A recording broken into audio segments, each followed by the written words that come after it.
Assalamualaikum warahmatullahi wabarakatuh. Salam sejahtera.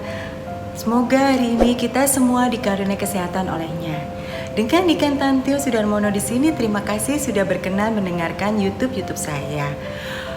Kali ini saya akan membahas pertanyaan yang banyak datang ke saya. Siapa sih Niken itu dan apa sih tujuannya diadakan YouTube edukasi kesehatan yang sering saya adakan selama ini. Nah, mungkin banyak yang banyak yang mengatakan Niken sih hidupnya sudah enak, ini ada itu ada. Ya, bisa dilihat kediaman saya di Jakarta, di daerah Jakarta Selatan. Lalu ini salah satu bagian dari rumah saya, yaitu ini dapur di mana dibuat oleh suami saya sesuai keinginan saya. Lalu juga ada kolam renang yang bisa dilihat ya, cukup panjang, panjangnya sekitar 20 kali 6 kalau nggak salah, 20 meter kali 6 meter. Nah, jadi banyak yang mengatakan Niken sih semua sudah ada, semua sudah serba mudah. Jadi ngapain ya capek-capek buat YouTube seperti itu? Ngapain ya edukasi seperti itu? Ada satu hal yang saya tidak miliki. Mungkin semua mengatakan semua sudah ada, semua sudah serba ada. Tapi ada satu yang saya tidak miliki. Yaitu apa? Bangun tidur dengan keadaan sehat. Itu saya tidak punya. Itu saya sangat rindukan. Saya sangat merindukan keadaan saya bisa bangun tidur, langsung bangun tidur. Bukan merasakan sendi-sendi saya sakit, bukan merasakan dalam tubuh saya lagi kesakitan, bukan seperti itu. Atau malam saya nggak bisa tidur karena lagi merasakan kesakitan yang luar biasa sakitnya, dimana saya terpaksa bertahan hanya karena saya memang tidak ingin untuk ke rumah sakit, terutama di masa-masa sekarang ini. Tapi saya sendiri untuk penyakit saya, ikhtiarnya juga sudah lumayan banyak. Bukan berarti saya diam saja. Saya sudah sampai ke Singapura untuk berobat di sana, untuk melakukan pengetesan. Sebenarnya saya gimana sih cara mengobatinya? Semua itu sudah dilakukan. Jadi sudah cukup banyak ikhtiar-ikhtiar yang dilakukan juga. Nah, edukasi ini saya adakan kenapa? Selain karena saya merindukan hidup saya kembali normal, yaitu menjadi sehat lagi, saya juga punya mimpi buruk atau saya punya pengalaman sangat buruk dalam hidup saya, di mana ketika saya lagi lucu-lucunya, lagi butuh-butuhnya seorang bapak, ternyata papa saya terkena penyakit sirosis hati, di mana prosesnya sangat cepat. Jadi sekitar 1 tahun papa saya sudah meninggal dunia. Dan itu prosesnya saya waktu itu masih SMA.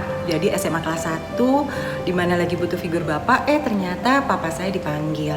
Nah, pada saat itu saya sering dipacu oleh bapak saya untuk cari tahu, yuk apa ya sakit papa ini, gimana ya cara mengobatinya, sedangkan kita tahu sendiri zaman itu Google belum ada. Jadi yang dilakukan adalah papa mengantar saya ke perpustakaan yang dimiliki oleh British saat itu. Jadi saya ke sana membaca buku-buku bahasa Inggris dan saat itu dikatakan memang tidak ada penyembuhan untuk sirosis. Jadi saya sudah tahu kalau papa saya tidak bisa disembuhkan. Tapi ada satu yang sebetulnya membuat saya terpicu waktu itu adalah saya mengetahui penyakit papa saya itu bukan mendadak.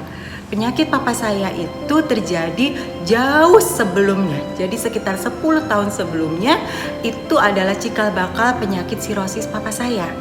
Nah, saya sering sekali merasakan andai saya hidup kembali lagi 10 tahun sebelumnya itu, mungkin kita bisa melakukan banyak tindakan pencegahan sehingga saya tidak ditinggal papa saya ketika saya lagi membutuhkan beliau.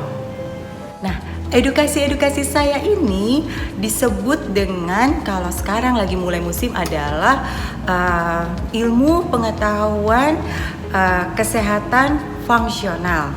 Jadi bukan lagi konvensional, tapi fungsional. Apa sih itu fungsional? Fungsional itu kita betul-betul melihat dari akar apa yang terjadi di dalam tubuh. Jadi seperti penyakit saya ini, saya pernah 2 tahun yang lalu, puncaknya adalah saya dituduh atau didiagnosa masuk rumah sakit sebagai penderita hipertiroid. Lalu setelah itu saya berusaha memperbaiki hipertiroidnya, tapi seperti yang sama-sama udah pernah dilihat di YouTube saya sebelumnya, liver saya kena. Hipertiroid saya bisa stabil, liver saya kena. Lagi-lagi saya mengulang lagi semua pengobatan yang saya lakukan, treatment dan regimen yang saya lakukan untuk memperbaiki liver saya. Nah, kalau dilihat di YouTube mengenai liver saya, kondisinya mulai membaik atau sudah membaik, alhamdulillah. Nah, inilah yang saya sebut atau banyak orang menyebutnya adalah functional medicine. Functional medicine adalah kita mengaktifkan lagi apapun yang ada di dalam tubuh kita. Ingat, Allah memberikan semua tubuh kita ini dengan fungsi-fungsi yang sangat luar biasa. Jadi sebetulnya tubuh kita pun bisa menyembuhkan diri kita sendiri. Nah, disitulah yang disebut dengan fungsional. Jadi kita memfungsikan lagi tubuh kita gimana agar tubuh kita bisa menjadi sehat. Nah, yuk jangan dulu tunggu sampai sakit, jangan tunggu menjadi seperti saya di mana saya merasa semua ada, semua punya, tapi satu yang saya nggak punya, bangun tidur dalam keadaan tidak kesakitan. Yuk, sebelum ini semua terjadi, karena apa yang saya alami ini terjadi mulai jauh sekali sejak saya kecil. Dari kecil saya memang lahir normal, karena ini juga salah satu pencetus lahir normal atau tidak normal. Bisa dilihat di YouTube saya lainnya. Lalu berikutnya adalah ASI atau tidak ASI, yang sayangnya saya tidak mendapatkan ASI langsung. Jadi saya mendapatkan susu botol karena waktu itu pada tahun saya lahir belum digembar-gemborkan mengenai manfaat ASI.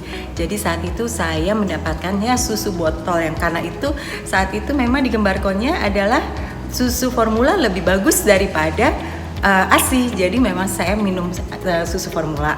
Itu salah satu pencetus. Lalu berikutnya saya mulai alergi, di mana ternyata tidak disembuhkan alergi itu menjadi inflamasi yang bertumpuk-tumpuk.